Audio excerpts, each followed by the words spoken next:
All right, our guest this week is Coach McMillan from Richfield High School. Coach, thanks for coming on today.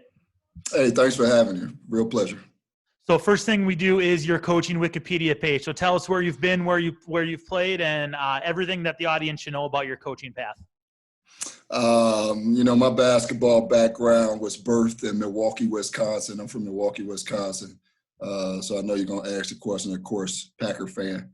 So, I was birthed there. As far as my basketball skills, played at Milwaukee, Washington High School, 3 years varsity, won a state championship there before coming to Minnesota. And played in Mankato at Bethany Lutheran College. At that time, Bethany Lutheran College was a 2-year school. Had a phenomenal career there, had a great coach, Coach Art Westfall, and then moved up to college at St. Scholastica, where I finished off my career, collegiate career, played 2 years there under Coach Jim Dacca, great coach as well too. Played a short stint of semi-basketball in Chicago, a couple at the pro camps and stuff like that. And then I got into coaching. And, well, I shouldn't say that because I coached in Milwaukee, Wisconsin. I coached a lot of youth teams. But I got my first collegiate coaching assistant job at Minneapolis Community Technical College down there with Jay Pivick, Ron Gates. They were on the boys' side. And I was the assistant coach on the women's side for Omar McMillan. 2 state championships and the first national championship of school history was won down there. We just celebrated, I think, our 15th anniversary that last year. So after that, I got offered a coaching job at Richfield, came in as the sophomore coach. I was under Jim Dimick, excellent coach, excellent predecessor. So I actually was an assistant coach for about 4 years before I had the opportunity to take over the program. So I think this is starting to get old, man. I think this is like year number 10 at Richfield, but this is my 26th year of coaching. That's awesome. A cool journey from Milwaukee, like you said, winning a state championship and then into the college ranks. We'll talk, obviously, we'll get into your program building, that sort of stuff, but what was something that you took from your experience playing college basketball? The competitive nature. I mean, one of the big things I think a lot of kids or student athletes, when they go to the collegiate areas, you have to enjoy the experience. The biggest thing is that you grow from that freshman to that senior year.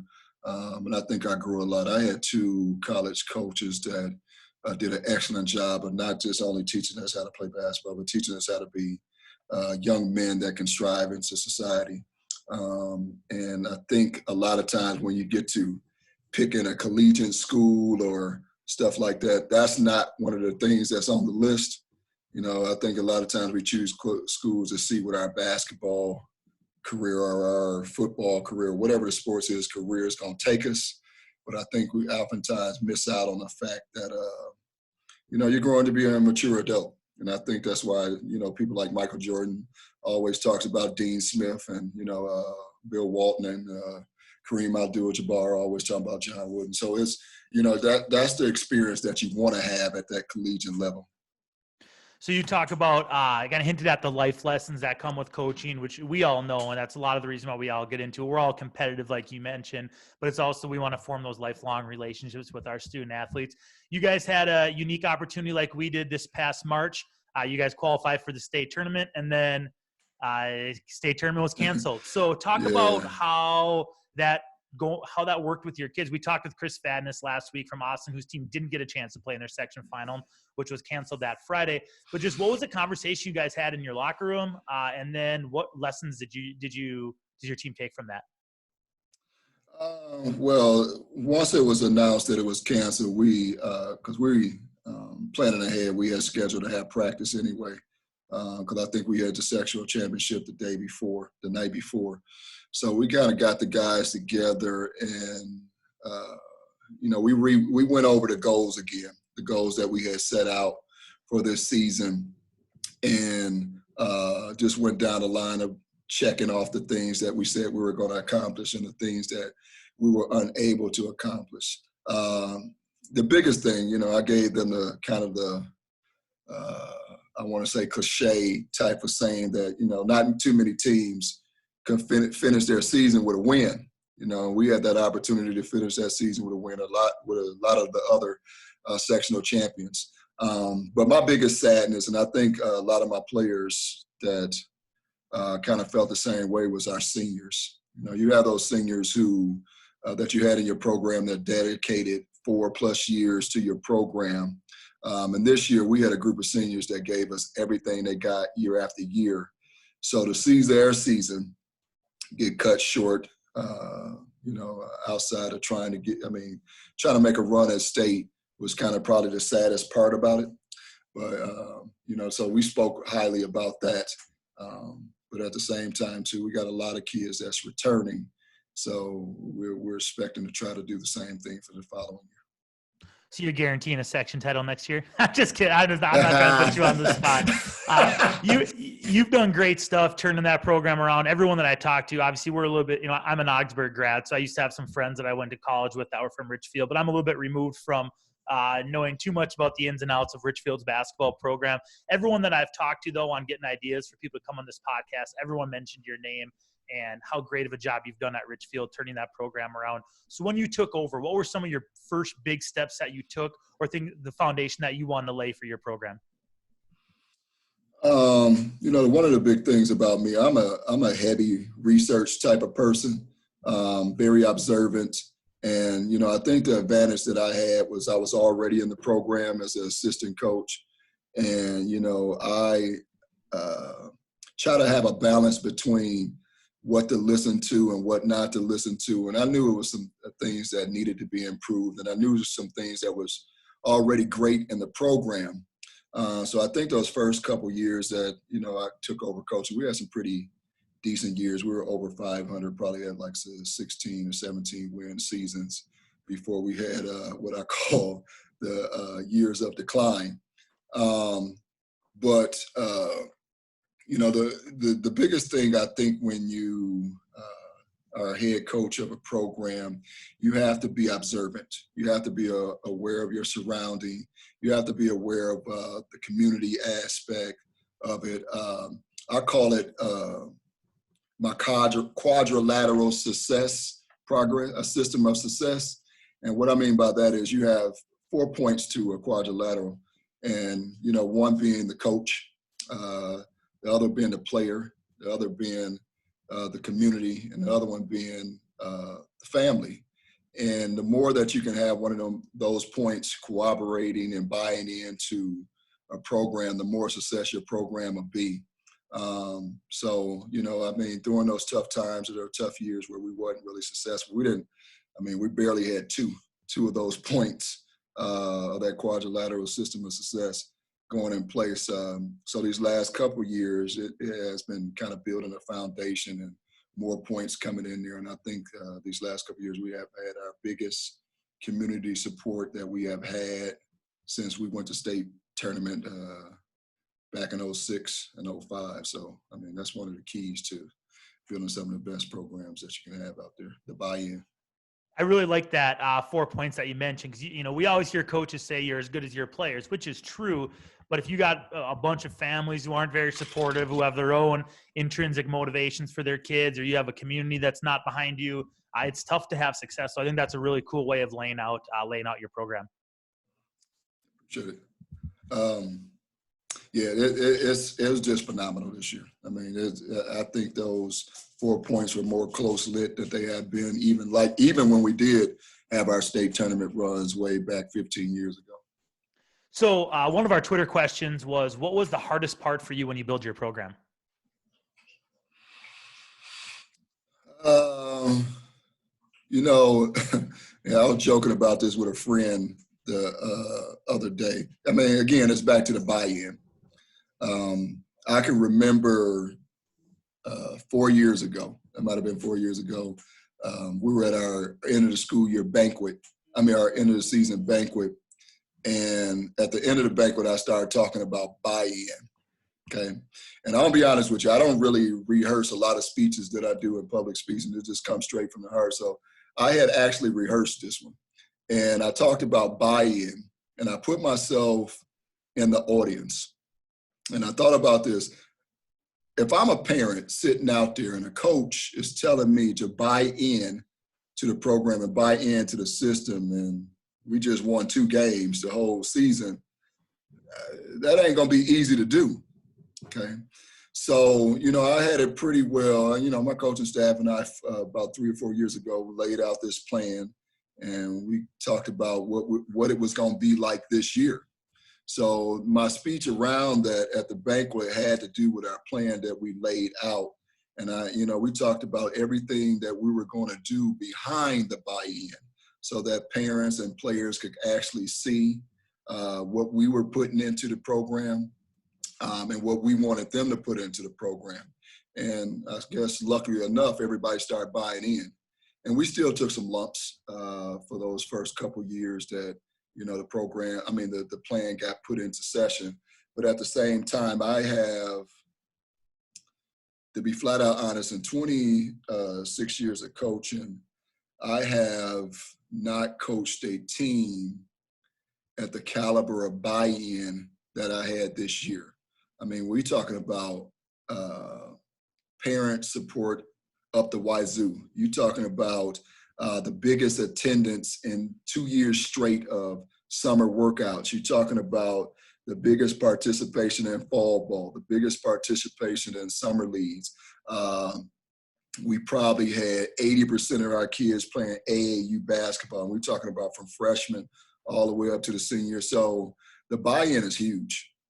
So at the same time, when you ask people to commit themselves to a certain thing, you have to be totally committed to what you're doing as well too. And that's what I wanted my players, my families, and my community to see, that if I'm going to ask you for something, you better understand that I'm going to be at the front line of what I'm trying to represent and what I'm trying to bring to the community and to the program.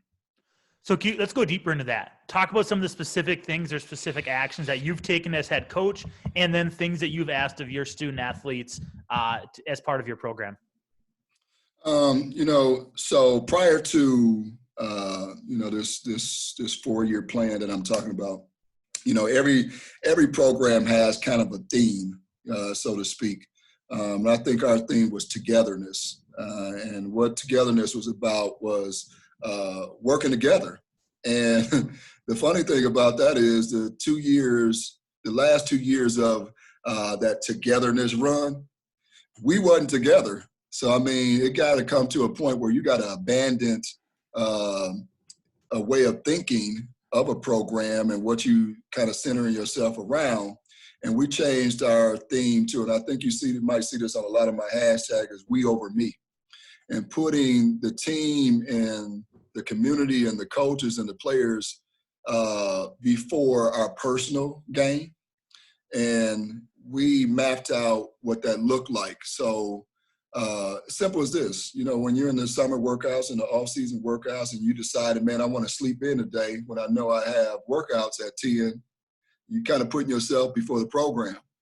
And we mapped that out all the way from the classroom, all the way to what it means on the court. We mapped that out to all what it means in the community. And one of the biggest things that I did was empower my players and my coaches. We wrote down what does we over me mean to you? What does it mean? And we wrote that down, and we passed it out to all our players, all the comments that came from the coaches and the players. And this is how your teammates feel. This is what your teammates are willing to do for one another. And what I think made it easier is that captains held people accountable. They held each other. Wait, listen, on this page right here in our little handbook, you said that you were willing to, and they held everybody up to that. So they got a handbook, the families got a handbook, the coaching staff got a handbook about the we over me, and we were able to build off of that. So the biggest thing is, if you want something to happen in any program that you do, any business that you do, any success that you have in the classroom, you got to empower the people that you're working with. Because it's easy for me to show up to practice and say, we're going to do X, Y, and Z. But if your players are not feeling like doing X, Y, and Z, then it's going to be wasted practice time. So it has to be some type of goal in place. It has some type of plan in place, and it has to be some type of steps in place in order for you to achieve and succeed at any format that you're working with. Big thing that I heard from you, and I think is so true, is that, the best led teams are the player led teams. And you have, like you mentioned, your captains. If you have your seniors or your returning players, whoever those leaders are in your locker room, if they're holding guys accountable, that's when really special things can happen within your team or your organization. Absolutely. So another point of your quadrilateral that you mentioned were your coaches, and you mentioned just a bit there before. How do you empower your coaches to have a voice and then also to add value to the program? One of my biggest things is your program is going to be as good as your coaching staff. You have to have a buy-in effort. Not only are these coaches, my colleagues, my coaches, they're my friends, people that I can trust. And, when we make it clear when we develop this coaching staff, are you here for the kids? That's the first question that we ask for the interview. And every last one of them that they're here for not only the kids, but for the community. So I was fortunate this year to, it's funny, I had 7 coaches, and 4 of which, the varsity, your JV, your sophomore and your freshman. And then I was able to move one of my coaches that was my JV coach to be varsity assistant. And then I have 2 volunteer coaches, 2 lovely ladies, 2 female coaches that bring so much to the program. And each one of my coaches has a responsibility that they are given the task during the off season to professionally develop.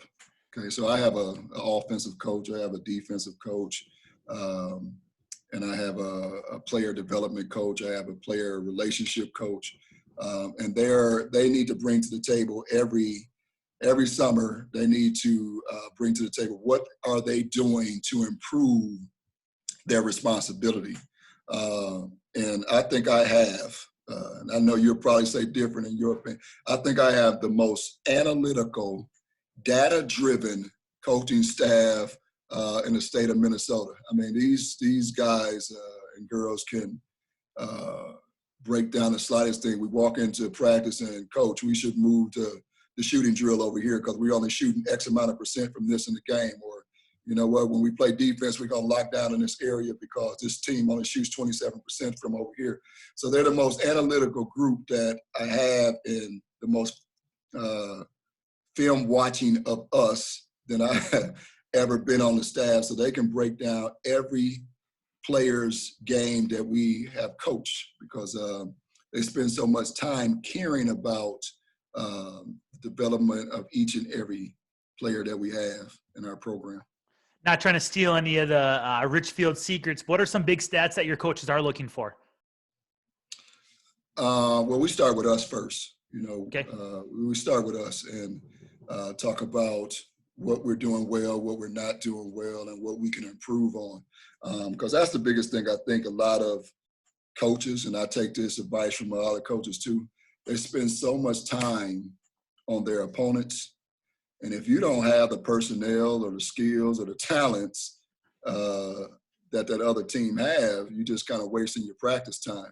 You want to develop the skills of your program first and the players in your programs first so that they can be able to play in any type of condition, any speed, and set their own tone. So if you're a team that's not really fast, well, you need to master the game of slowing that game down.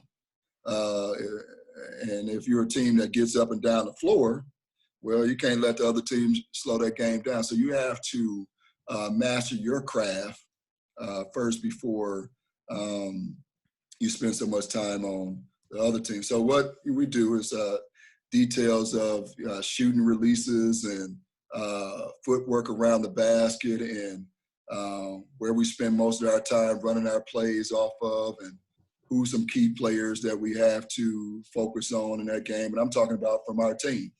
So then after we have that established, then we move to the other team. And this is the crazy part.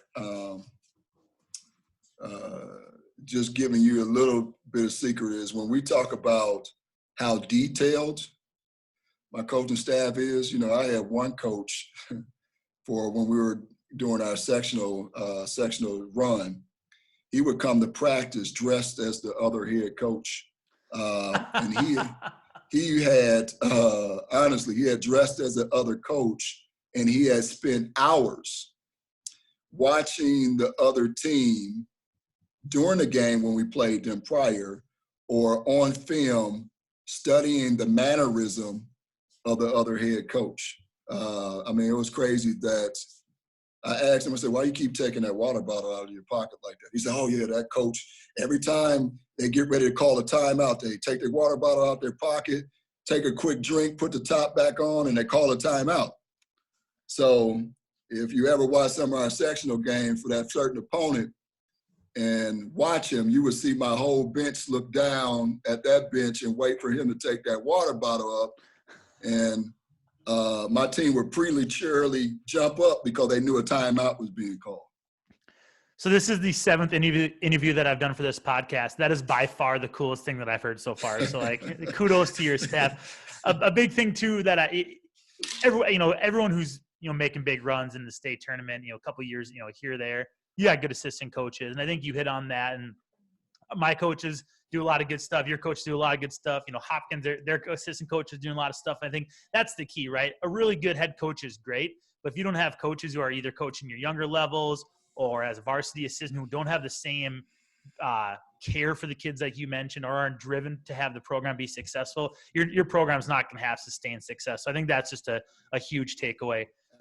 Absolutely. When we went back and forth before this interview, you mentioned one thing that you do well is get your coaches and players to develop through uncomfortable situations. So can you elaborate on how you maybe change the environment of your practice, or change the environment through film or something where you're forcing your players and coaches to develop in an uncomfortable nature? Well, let me start by saying that I am not bashful about calling on other coaches. Matter of fact, after this podcast, you'll probably get a couple calls from me picking your brain about different things that you might do or think about as well too. So that philosophy came about when one day I was reading a newspaper article that Calipari was featured in. And he had some good points in there. So out of the blue, I said, you know what, I'm going to call John Calipari and see if he's available. And surprisingly enough, the next day, John called me in the middle of my math class. So math was cut short for that day. So he let me pick his brain a little bit, and he sent me some notes. And he talked about how his job is to prepare his team for any situation. So a lot of times in practice, we try to emulate scenarios and different things like that, and do a lot of 5-on-7. Matter of fact, a lot this year we played 9-on-5 to work on our defense and stuff like that. So blasting the music in the gym when it's a 1-on-1 game on the line situations, but also too talking about things that's off the court. Richfield is what I call a big suburban urban city, a small urban city in itself, suburban city, which, we have a high free and reduced lunch percentage. And not all my kids have the luxury of, at times, having their own car or being to drive to work, or got to take the bus or walk through conditions, or don't have the necessary supplies that they need to have. So we talk about that. We talk about how do we adjust? Because one of the biggest things, and, I want to be known for, it's not necessarily coach of the year each year or how many games I won and stuff like that. What I want to be known for is how prepared I had my guys to go out into the real world and be young men. So we do a lot of team building and talking about what it means to be in certain situations. How do we adapt when there's not a lot of food in the house? What's the other circumstances or situations, or how do we balance that? Because another thing is too, and I don't know how much you experience this, but when they come to practice, we can't just start practice. We got to check in. Some of them had some tough days. Some of them, it might be a hard AP class test, or some of them might have lost a family member, something like that. And we can't just go into basketball. So we talk about all those situations because when we try to cover those relationships and build relationships that way, I think it makes basketball a lot easier, because then they know that you care. Then they know that you care about their circumstances and things like that. So when we talk about those uncomfortable situations, it's not just on the court, because I got one player that, and I say it to them all, but there's one player that I know he has go through a tough life. And, before every game, I would pull him close and say, I'm proud of you making it through the day and being out here. And I think at the end of the season, he called me and he said, you know what, that probably was the most inspirational and impactful thing that I heard each day when you told me that I was that you were proud of me, because I don't hear that a lot. So those are the tough situations that we try to have our players prepared for. And again, the running joke on my staff is that I don't call enough timeouts. Well, when you put your team in certain situations, they're more comfortable handling those certain situations without you always having to call a timeout and say, hey, come on, let's get back on track. They gather themselves because we already done worked on it in practice. We already done worked on it in our team building session. So, those are the type of situations that we kind of go through. Really powerful. That's really powerful stuff when you can make that connection where your players know that you see them as more than just a kid who's trying to get them a win or get your team a win. You see them as a human who that you're invested in, that you want to be successful. And that's really powerful stuff. And it kind of goes into the next thing. You mentioned some awards, but Class 3A Coach of the Year, like Breakdown had you as Class 3A Coach of the Year. So first off, congrats on that stuff, but also, and I would say more importantly, you're, as of right now, a top 10 finalist for Minnesota Teacher of the Year. And so just a really good year. And obviously, just listen to you talk, you clearly have a great relationship with your student athletes. I'm sure it's the exact same way in the classroom. So what are some ways that you're able to be so successful, both as a coach and also as a educator? Because most of the people listening to this are both teachers and coaches, right? And so we have a day job. As much as coaching is maybe the more popular job in the community at times, and you're winning games and you're winning sections, your day job is teaching. So how do you balance both, and how are you so successful at both? Well, I think you said it already. The biggest thing is the balance part of it. You have to be kind of balanced and real about the things that you're doing. I am very fortunate because I have a fantastic family that kind of supports the things. And one thing I would suggest that is you got to be open to the people that you love about what your expectations and your goals are. And my wife, who is she's sitting over there, she's probably gonna get bashed as I say this. She's a 3-sport Hall of Famer at Richfield, so she understands what it means to be a student athlete. All 4 of our daughters were athletes, so they kind of understand that part of it. But I take the same philosophy into the classroom as I do with basketball. The first thing I do is about building relationships, getting to know your students and being equitable towards them, and being willing to take the sacrifice of getting them whatever they need to be successful. And when you start talking about Teacher of the Year finalists, I think that's what all 10 of us have in common. We're willing to do the extras. And that's not to say that other teachers don't do that, but I think that's what kind of opens people's eyes to what type of teacher you are. So once you build those relationships with your students and kind of see what they need and take the extra time to adjust yourself to their needs and their family needs, then again, just like the point I made about basketball, it makes it a little bit easier to teach them on a regular day because they know you're there for them. So when you have what I would say a balance and expectations and accomplishments that you want to achieve with the areas that you feel passionate about, it makes it a little bit easier. You can't just jump up and teach every morning.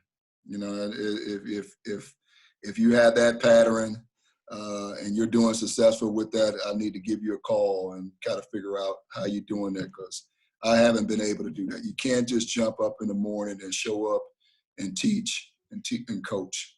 My wife would tell you, I keep a notebook right by our bed, because I'm constantly jumping up with new teaching ideas and coaching ideas that I write into it, because it's constantly on your mind. When you're dealing with the youth or you're dealing with somebody on a regular basis, they're constantly on your mind. And I think some of the truly good coaches and great coaches, when a school year is over or when a season is over, it doesn't stop for you. You're constantly thinking how you could have made them even more better than they were before. How could I have spent more time with that student with one-on-one reading? You're checking on them throughout the summer. And that's why I'm able to have so many lifelong relationships with a lot of my students. I'm starting to get old now, because now they're inviting me to their baby's baptism, and I'm getting invited to weddings and asked to speak at some of their college graduations and stuff like that. So they don't ask you that if you haven't made an impact in their life. And one of my goals in coaching is to bring them back. Okay, I tell that to my coaching staff all the time: bring them back. We're going to see, if we're fortunate enough, we're going to see hundreds to 1,000 players in our career. And if we can bring 70 to 80% of them back to help the program be involved or come to the games and stuff like that, then that's success. Okay, that's success, because not every team is going to win a state championship. Not every team is going to win a sectional championship. Not every teacher is going to win Teacher of the Year. So the biggest reward is being able to see your students flourish, grow up to be something, and then they come back. So, that's one of the biggest things that I try to thrive on and balance things out, and kind of work with my family to help me be able to balance things out. Powerful stuff. I mean, you're motivating me to reflect on ways, just through our distance learning that we have going on right now, ways that I can continue to be better at connecting and working with our kids. So that's great, man. And best of luck. Hopefully, as I know you mentioned that in June, that list gets whittled down from the top 10. And hopefully you continue getting more recognition, because the work that you're doing is just obvious. And it's really cool to have you as a colleague in the coaching world, knowing that you're doing powerful stuff in the classroom. I want to switch gears here for the last 10, 15 minutes or so and get a little bit into more of the X's and O's and get into what you're doing in practices and stuff. You mentioned, real quick with practice, you mentioned making your kids uncomfortable doing 5-on-9 defensive drills, stuff like that. Just give us a quick overview of what a Richfield practice looks like. I think the biggest thing is the planning part of it. I think most coaches, and I hope so, they know what they're coming into year after year and what type of team they're going to have. So they try to center their practices and their philosophies around that. Our biggest thing about our practice, our goal every practice is we're practicing for the sectionals. So we want whatever we shape or whatever form we want to be, by the time we get to the sectionals, is what we're practicing on a day-to-day basis.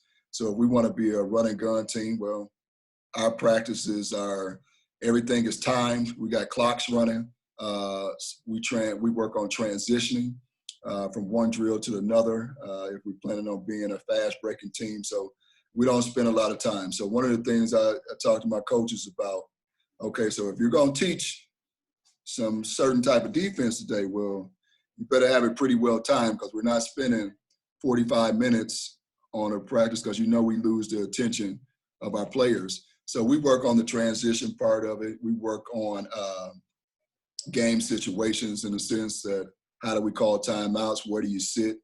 How do you come out of the games and a lot of that. So our practice is very fast paced. But if we want to break it down into the defensive philosophies and the offensive philosophies, I think one of the things that we do defensively is, number one, your personnel. Not every team can do every type of defense. Not every team is going to be a trapping team. Not every team is going to be a pressing team. So if we are in that, we have our players play both sides of it. So if we're going to be a pressing team, we spend a lot of time breaking down the offensive side. What would you do to break our press? And so our guys kind of very detailed about that. And so then that's where we kind of figure out where we're going to trap you at, where we're going to run you up the sideline, or where we're going to try to get the ball out of certain spots. Again, 9-on-5 is bananas. So we do this drill called hockey defense. And so I'm in charge. My defensive coach and myself are in charge of subbing kids in. So, and then we have our offensive coach. He's got maybe the starting 5 or the starting 8. And what I randomly do is I throw players in certain situations. So I might have a player at half court standing there. We'll play like we're having a conversation, and I'll just push them into the game, and then trapping our offensive guys have to adjust. They come in at different, I sing a single across the court to another coach, and he pushes another player in based on whoever we're playing, and we know that they like to do certain stuff. We'll send a player in at that certain spot. We'll flip it, and we do 9-on-5 where 5 people have to guard 9. And we send players into certain spots where we know that the team likes to shoot a lot of shots at, and unexpectedly always got to be aware. So that's our biggest thing, always having to be aware of what's going on and being able to see it from both the offense and the defensive side. That's cool. I was writing notes down here. I like that hockey defense and like the 5-on-9 stuff. So you guys are more of a pressure-based team this past season? I guess I can say that to a certain extent. We were able to turn a lot of games around with our pressure, but again, we're different. I have a coach that's a defensive nut. So to be honest, in our playbook, I'll be honest, I think it was kind of hard for a lot of teams to scout kind of what we were doing, because we made zone defense look like man, and man defense look like zones, and trapping from this area. We were very unorthodox. A lot of the no-nos that coaches would say, well, don't trap in the middle, don't do this, do that. Well, we did it anyway. So we were that team. I don't know if we'll be that team next year, but again, you have to adjust your defense and your offense to your personnels. I always had a hard time with coaches that say we're going to be a flex offensive team. Well, you can only do that in college because you get to pick the players. You don't, unless you have been flexing, swinging with them since they were 6th or 7th grade, and that's been in your feeder program, which a lot of programs don't have feeder programs, then that's great. But you never know. Like, this is the first year we didn't had truly somebody over 6'4". We had 5 guys over 6'4". We didn't have that before.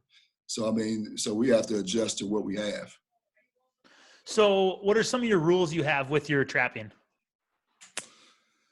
Don't foul. That's the biggest one. Okay. And that's hard to teach. That's hard to teach in the beginning because, again, pressing is fast. Sometimes it's fast. So you have to teach players how to be more controlled. And that's one of the biggest rules is not fouling. Because if you foul, and then that means we got to go deeper in our bench, and that means we can't press. So you just have to teach kids how to be more disciplined with it. And then it's easy to say don't foul, but you have to. We spend time in practice talking about what does a foul look like. Okay, what does foul be like? We didn't have 4 officials come to our practice and speak to our guys about the different fouls and the way that they call fouls. And we have 4 officials come in and watch us play defense and literally be critical. That would be a foul. That would be a foul. And so understanding that principle of it and being in shape, that's the second rule. You got to be in shape. And then the third thing is be disciplined when you do it. Offensive end, what's your offensive philosophy? Obviously, like you mentioned, and it's so true, you got to adjust to who you have. You can't be a press, 5 out, shoot a bunch of threes team if you got guys you can't shoot and you guys can't get up and down the court fast, right? You're going to get torched if you're pressing with a bunch of slow guys. But generally speaking, what are some of your guys' offensive philosophies? If you're open, shoot it. No, but I think the biggest thing is that's one thing you can adjust to a certain extent year after year or be consistent about. If you have a pretty good defensive playing team, then that'll create more offense. And that's one of the things, too, that my coaching staff is very analytical about is the number of possessions that we have each game, and trying to understand the amount of possessions that another team has as well. The more possessions you have, the better chances you have to score. Okay. But also, too, I think every coach in America is trying to teach their kids good shot, bad shot. And I think that's getting harder and harder year after year because there's so many things that they're watching and emulating. I'll be honest, I love watching James Harden, but not all those shots are good shots. So then you try to convince them that that's not a good shot. But what I saw Kyrie do it, Kyrie is getting paid millions and millions of dollars to take those bad shots. So, and most of them go in. So on the offensive side of it, we're teaching the fundamentals. We're teaching good shot, bad shot. We're teaching how to get the ball up the floor, how to make the best pass, where we're scoring the most at. Because I think the biggest thing is as coaches, we got to teach kids how to play the game. And what I mean by that is, so there's no confusion when I say to a player, that wasn't a good shot.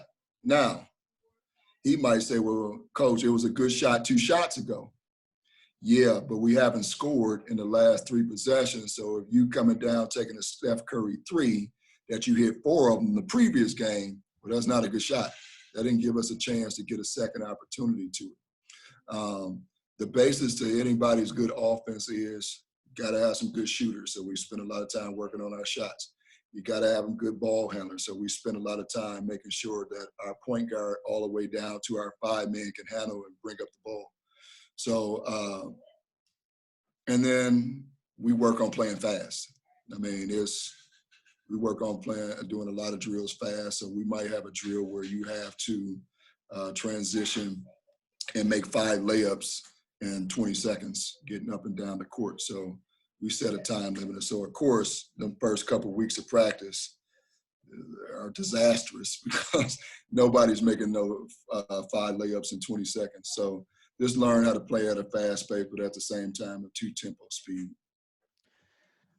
I think we should. It would have been fun to have played you at the state tournament because we like to get the ball up the court and run too. So that would have been there'd been a lot of points in that game. But on the flip side, I would have felt really bad for your assistant coach who would have had to have tried to emulate me. They could have dyed their hair orange and could have been pacing up and down, and that would have been a tough job. And you might have had a resignation on your desk if that was the case. But yeah. You're keeping track of possessions. What do you have a set number of points per possession that you guys want to get to offensively and hold teams to defensively, or do you not go that far with it?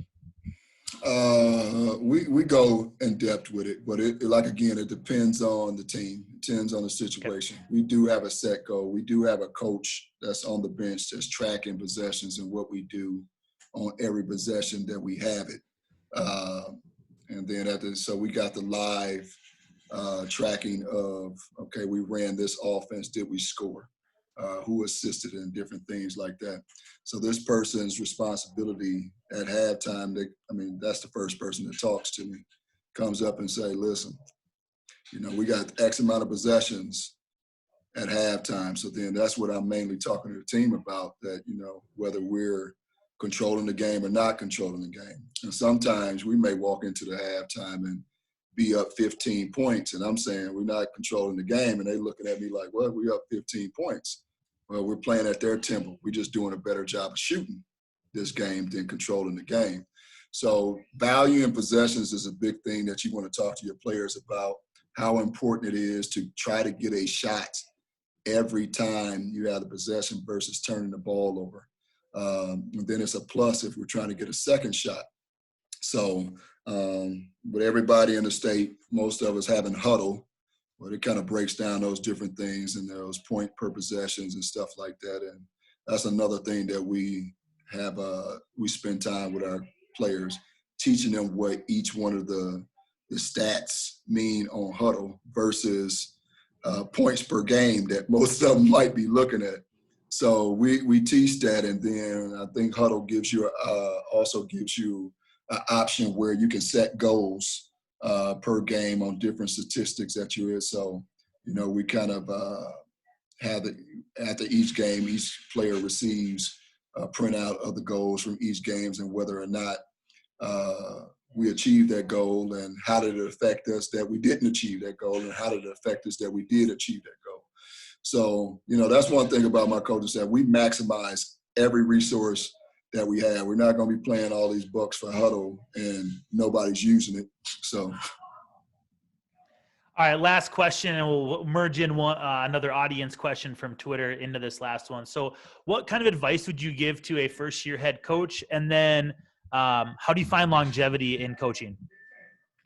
The biggest thing I would say to a first-year head coach is first, make sure that you have been under somebody, and not necessarily as assistant, because sometimes people get hired that haven't had the assistant experience, but you need to have some elder over you that you may be picking their brain or maybe getting advice from. Because I don't know if you probably remember your first year like I remember my first year. Sometimes you're just basically given the keys and then you're told, build a great program. And I think a lot of times some of the new coaches that's coming in see that part of it. And we know that it's more than coaching, just X's and O's. You're managing emotions, you're managing skills, you're managing parents, you're managing players. You're trying to keep the principal and the AD happy. So the biggest advice that I would give them is get some help. Talk to somebody that's been in the game, or talk to somebody that's knowledgeable about the game before you start your season. And the second thing I would tell them is come up with a plan. Come up with a plan on how you want your program to look at the end of year one, how you want your program to look at the end of 3 years. Because if you don't come in here with no plan, regardless of if you got the players, the personnel and stuff like that, or even basketball, because I have known some programs that not even have enough basketballs, your plan should be something that you're willing to stick to, but also be willing to adjust. The third thing is hire a good coaching staff. Hire some people that are passionate about working with kids, that are passionate about the game, and to be honest, have the time, because that coaching is very time consuming. So those 3 elements right there are something that I would tell every first year coach, because it goes by you so fast that you might not even have the time. Next thing you know, you're in your 5th year and you're looking back like, man, where am I from where I was at the beginning, other than some wins and losses.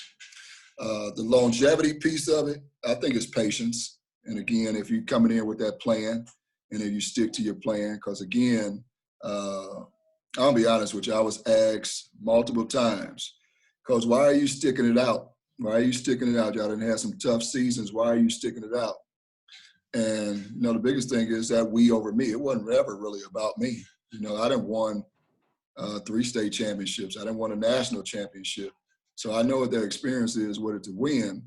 So I want to give them and share with them that experience. So you got to be patient and work through some things and be willing to fix things. And you also got to be willing to say, maybe I need to do a better job. I mean, a lot of coaches don't take that time to do that because, we wear so much pride on our shoulders and so much pride on our chest. But you know what? I mean, some of those losing years, I could have did better, but some of those losing years, I coached my butt off and I had to work with what I had to work with. So being patient is keeping your eye on the prize and caring more about your players and their futures more than, your wins and losses to help you through that. Yeah, I think if we get stuck looking at the wins and loss column, it turns into a long profession, because there's only a handful of programs that every single year are making it to the state tournament, and you got to find success in other things. So I think that's really good advice for a first year head coach. I definitely know that. I wish I would have had that 7 years ago when I took over. Coach, I want to thank you for joining us. I've been super impressed with your team and the success that you guys have, and I only hope for the best for Richfield moving forward. Absolutely. Hey, Brett, that's planning on meeting next year, March. All right. Sounds good. At the Target I'll put it on my calendar. All right, for sure. All right. Thank you. Hey, thank you.